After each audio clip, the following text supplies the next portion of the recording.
We fail you in any respect in Jesus' name. Amen. All right. On page 2. Page 2. We're going to look at verse number 2 of Romans chapter 13. We noted last week in our closing that in verse 2, those who resist the authority resist the ordinance of God and bring judgment on themselves. And that the word judgment there is a word which means punishment or condemnation for wrongdoing. It's a particular type of judgment. And I think in this particular case that the judgment that is meted out in this case is a judgment which is meted out by the government, but with God's authority and God's blessing. God's authority and God's blessing. And I closed last week, I believe, noting, for example, that God used foreign governments to punish His people. You know, Jeremiah 25:9, Jeremiah refers to Nebuchadnezzar, my servant. Well, Nebuchadnezzar was not serving the Lord, but God used him as His servant, as a tool to punish His people. And then ultimately, Nebuchadnezzar did become a servant of God after, as we say sometimes, God put him out to pasture.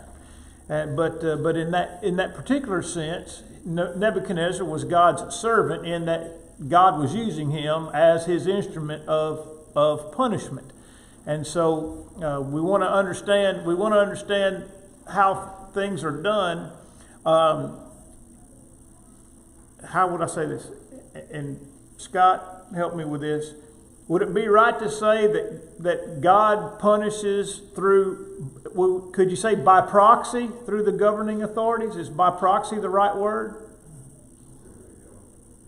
Okay, I'm trying to find a concept here where God, although by proxy means you don't want to get involved, you want somebody else to do your dirty work. So in that sense, it's not by proxy, but government is the divine instrument of God against evildoers. All right, now question 3, which is verse number 3. It says, "For rulers are not a terror to good works, but to evil." Do you want to be unafraid of the authority? Do what is good, and you will have praise of the same. Now, look, I'm just going to jump straight to the note here. This, again, a reminder that this text speaks to us generally about the Christian and his relationship with civil government. You know, and we noted last week, the government that exists is appointed or ordained by God. But that should not be interpreted as meaning that God specifically chooses every single despot, every single tin-pot dictator or whoever, that ends up in a position of authority. I mean, it's not like God selected Nero to kill Christians. And do what he did, or in our modern day, it's not that God selected Adolf Hitler or Joseph Stalin or any of the Chinese communist dictators. It's not that God selected them. It's that God has ordained government, and He's ordained government authority. But again, that doesn't mean that God approves of every single governing authority and what they do. I mean, certainly God wouldn't approve of most of what our governing authorities do, if we just wanted to get right down to it. And so this has to be understood. This has to be understood in the sense that God has given us government for our good, but that God does not necessarily approve of everything that government does. And the reason I mention this is written to the Romans. Okay, this is written to the church at Rome. It's probably written in about the year 57. And the reign of Nero is just around the corner. Now let me ask you a question. Can it be rightfully said of Nero that Nero was not a terror to good works? Absolutely not. Nero was a terror to good works. He was a terror to Christians. And by the way, he wasn't the only one by a long shot. I mean, the persecution of Christians under Nero was very limited compared to the persecution of Christians by later Caesars, those that came after Nero, and all the way for the next 200 years. All right, and so this verse can't be taken in the absolute sense, because the very people that are the recipients of this letter are about to have a string of rulers who are going to kill them simply for being Christians. And Nero, began this as one of the worst when, the historical writings say that Nero covered Christians in tar and attached them to poles and set them on fire to light the garden. That man was a terror to good works. That doesn't mean the Bible is wrong in this case. It means God's intent for government is not to be a terror to good works. I think I even said it. It's not even right to say that government is a necessary evil. Sometimes we say government is a necessary evil, and yet I don't know that it's right to say that, because God gave it to us. It's necessary, and sometimes it's evil, but it's not a necessary evil. Government is good when government does what God ordained it to do. And government is bad when it doesn't do what God wants it to do. All right, and so the second note is that we see here that the proper role of government is to punish the evildoer as a matter of deterrence to those who might later contemplate wrongdoing and lawlessness. Do you see? Do you see the statement there? Do you want to be unafraid of the rulers? Do you want to be unafraid of the government? Do what is right. So what is implied here? What's implied is that government, when it does what God wants it to do, punishes evildoers, and that if you do right, we learn that punishment is a deterrent to wrongdoing. And failure to punish wrongdoing is an invitation for more wrongdoing. But God gave us government in order to punish evildoers, to deter other people. I mean, think about, I'll get to this in just a minute. Let's look at the verses here and see how this kind of plays out in every single dispensation of man. In the patriarchal dispensation, in the Mosaic dispensation, and obviously in the Christian dispensation in which we now live. Genesis 9 and verse 6. Whosoever sheds man's blood, by man shall his blood be shed, for in the image of God he made man. What's God saying here? By the way, how many people are alive on the earth when this statement was made? 8. This is among the very first things that were said when Noah and his family got off the ark. There are 8 people on the whole planet. And it begins with, whosoever sheds man's blood, by man shall his blood be shed. In other words, it's up to man to police himself.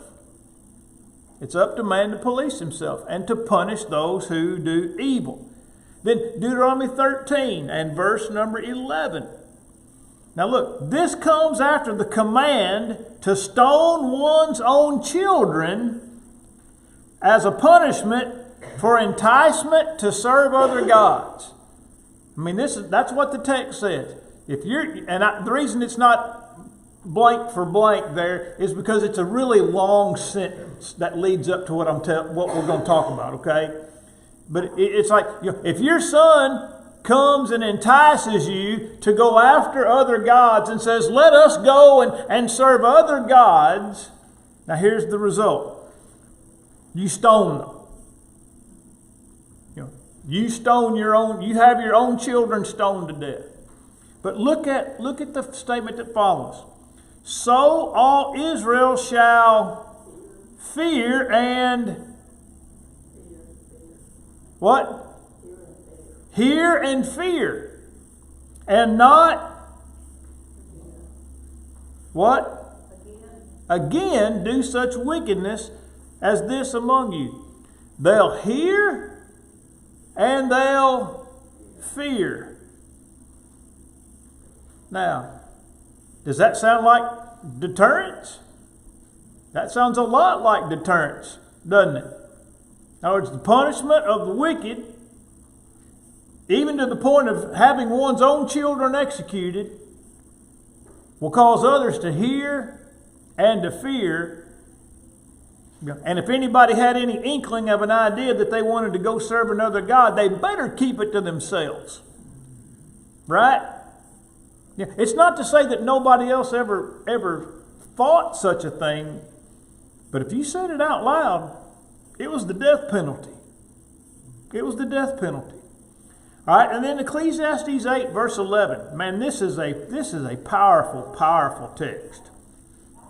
And it's extremely powerful in our society today.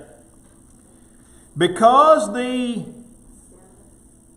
sentence against an evil work is not executed speedily, therefore the hearts of the sons of men is fully set in them to do evil. That's pretty straightforward, isn't it? When you catch wrongdoers, you punish them quickly. Quickly. It does not happen in our world now, by and large. I mean, look, let's just talk about for a moment the invasion of illegal immigrants, and the way that our government in many places is handling the criminals among that group of people. No bail, no jail time. Bring them in, maybe book them, and turn them loose. Do you remember the images of the criminals, giving the finger as they walked out of the police station? I believe it was in New York, a few months ago. They'd committed heinous crimes, and they walked in and they walked out the same day. And I don't mean figuratively gave the finger to the camera. I mean they literally gave the finger to the camera. Now let me ask you a question. What does that tell the next person? I can do whatever I want. They're not going to do anything to me. Now, if they'd have given them what they deserved, and beat them without mercy to within about an inch of their life, and then deported them, then what happens? Hey, you know what? I better not do that. I don't want that. I don't want that to happen to me. Punishment needs to be swift. Punishment needs to be severe, so that other people will fear. And now look at the note. I want to talk about Deuteronomy 21 and stoning your kids. All right. Deuteronomy 21, 18 to 21 is often cited in this respect, wherein rebellious children are commanded to be stoned to death. And many of us have jokingly said, and when I say us, I mean me. I've said this. Zach, you've probably said it. Now, Hunt never would have said it. Yeah. Zach's mom has said it. But here it is. If this was the law when I was young, I would have never made it to adulthood. Now we say that jokingly, right? That if stoning rebellious kids was the law when I was growing up, I would have never got to make it to get my driver's license. All right? And we say that kind of tongue in cheek, but here's the point. There are some considerations in this text that often go unnoticed. In other words, the focus is on the stoning part and not on the entirety of the context. What does it say? First, in verse 18, the text is clear that the parents have chastened or disciplined their child. In other words, and by the way, we're not talking like a 12-year-old. Because the accusation against the child is that he's a lazy drunkard. That's one of the accusations. So we're not talking about an 11-year-old or a 12-year-old, all right? We're talking about what we would refer to as adult children, and in that society still living under the canopy, of their parents' household. All right? But number one is these kids have been disciplined. They've been disciplined. All right? But most of the disrespectful kids today have never been disciplined. The reason we have so many problems today in the younger generation with them being disrespectful, no respect for authority, smart alecks, or worse, is because they've never been disciplined. And so we're not comparing apples to apples. When the parent brought the child before the elders of the city, in that time, they said, "We have disciplined him. We have chastened him. We've done everything in our power to make this individual behave and act right, and he won't act right." All right? So that's not the case for us mostly today, because the kids are never disciplined. That's right. They're like me. They never got their mouth smacked. And I mean in the literal physical way. Never got them jaws racked. All right? And by the way, you can ask my kids if they ever got their jaws racked. And they'll tell you they have. And by the way, I didn't have to make a habit of it. Why? Because when you do it one time, they don't want it a second time. That's deterrence. That's deterrence. All right? So then they've never been disciplined, and certainly not to the extent that we read about in the Bible. Read the book of Proverbs. If you beat your son with a rod, he will not die. But you will drive evil from him and deliver his soul. Now look, I never got beat with a rod, but I got beat with a switch. I got beat with a belt. I got beat with a wooden spoon. I got beat with a fly swatter. I got beat with the nearest thing my mama could get her hands on. But I never got beat with a rod. But what's the point? The point is that discipline drives that out of the heart of a child and saves that child's soul. Think about this. How many parents actually understand that they're helping their kids go to hell? They're helping their kids go to hell by refusing to discipline them, to rein them in. Well, yeah, they're helping them go to prison too, but my point is that a lot of people don't make it to prison that are going to make it to hell.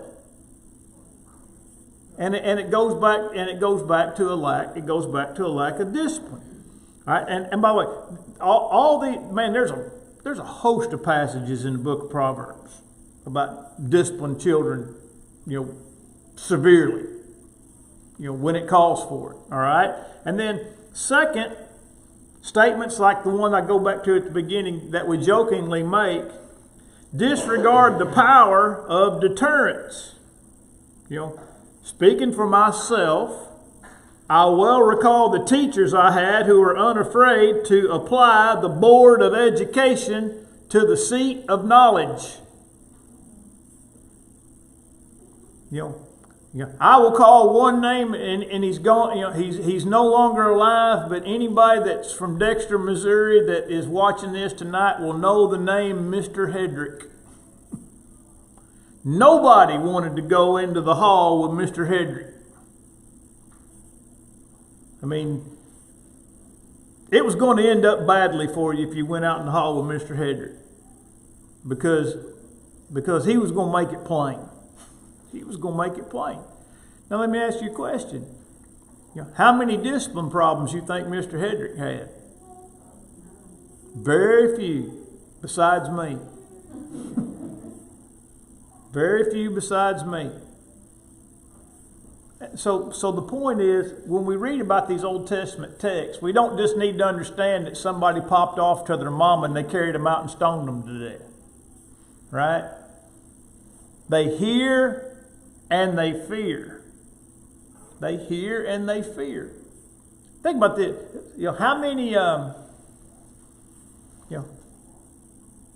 How many kids do you think got stoned to death in any particular town over the course of 25 or 50 years? Probably not more than one, right? Y'all remember that episode of Andy Griffith where the kid that was spoiled rotten wouldn't quit riding his bike on the sidewalk? And Andy said, there's a woodshed out back behind the sheriff's office here. And the dad says, a good old-fashioned woodshed? And he said, yep. It's like, let's go, Arnold. And then Opie says, is he going to get a whooping, Paul? He said, you think he needs one? He said, I'd rather not say, seeing as he's one of my own kind. But the point was, he knew what was fixing to happen to him, and he also understood that he needed it, right? And so our relationship with the government, mirrors these principles. That our government should strike fear in the heart of evildoers, so that people who want to do right can live in peace and not in fear of the government. All right, question number 4, which is a continuation of verse 3.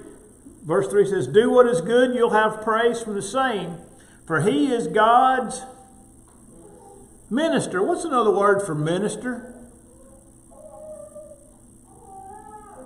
No. Who said that, Kathy? Was that you? Say it again. Servant.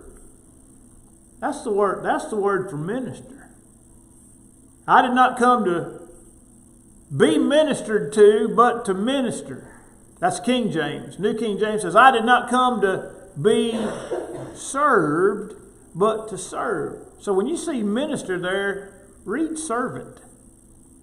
When you read minister, think servant. He is God's servant to you for good. But if you do evil, be very afraid. For he does not, do the whole thing. He does not what? Say it all. Bear the sword in vain. He does not bear the sword in vain, for he is God's minister, servant. A what? Avenger, to execute wrath on him who practices evil. The phrase bear the sword. He does not bear the sword in vain. To bear the sword means to show the sword, right? And to wield the sword. Well, what kind of punishment would be meted out by means of the sword? Death. Death. He does not bear the sword in vain. Now look, in the overall context, I think that bear the sword means every kind of punishment. But it includes the most severe form. No, it's not just talking about that the government practices capital punishment with God's blessing. It means that He punishes evil of all kinds in all different ways with God's blessing, up to and including the bearing of the sword. That's how John died. They cut his head off. Herod bare the sword against him. Paul, in 2 Timothy chapter 4, he said, the time of my departure is at hand. And he wasn't talking about dying of old age. Paul understood he was going to die by the sword, at the hands of the government. Now, it didn't make it right in that case, but he understood the principle involved. Now, into the first line. As previously noted in Genesis 9:6, capital punishment was enjoined in the days of Noah. Whoever sheds man's blood, that means kills him. Shedding blood means to kill. By man shall his blood be shed, meaning also to kill. And they didn't wait 10, 25, 30 years. Yeah, we just had one. I think I mentioned to you the other day. They finally executed that guy in Missouri that killed my friend. And that was like 20 or 25 years ago. And that guy murdered my friend in order to cover up a DUI accident. Or Tommy Arthur. It just so happened that the week that I ran 50 miles on my 50th birthday was also the week they executed Tommy Arthur. So all the newspapers I have from that event, I've got a little stack of newspapers of the day that I did that. But the headline is not that Todd ran 50 miles on his 50th birthday. The headline was Justice, I think it was called Justice Delayed. I think was the headline. Justice Delayed. I mean, that guy was 30? I think that guy was already in jail before I got here. On death row. 30 years. Robitelli's still alive. Still alive. I mean, and that's just the people it's just the people here. It's like this, it's like this all over the world. Right? But going back to the point, the text in Genesis gives the reason for capital punishment. It's because man is made in God's image. Man is not like any other creature in the creation of God. Man is the only creature made in God's image. I don't care how much you love your dog. Your dog is not as important as a human. Right? And I know I'm going to upset some people by saying that. But only humans are made, only man is made. Yeah, I'm going to make Dennis mad for sure. All right? Only man is made in the image of God. So capital punishment upholds the inherent value of man as being made in God's image, and to withhold such punishment diminishes man's view of himself and his fellow man. Now we'll start, Lord willing, next week at the top of the notes on the next page. But I'm going to give you just a quick example of this before Lynn rings the bell again. You can murder somebody over in Europe and get 10 years. Get 10 years. I mean, there's no real deterrent for crime, in many parts of Western Europe. But what does that do? It diminishes the value of human life. It diminishes the value of human life. And God commanded it in Genesis 9 as a means to extol and uphold the inherent value of all men, because every single one of us is made in God's image. All right, we'll pick up, Lord willing, we'll pick up there next week, top of page 3. I think that page starts with Cain's statement, "My punishment is greater than I can bear," which is an interesting statement. All right.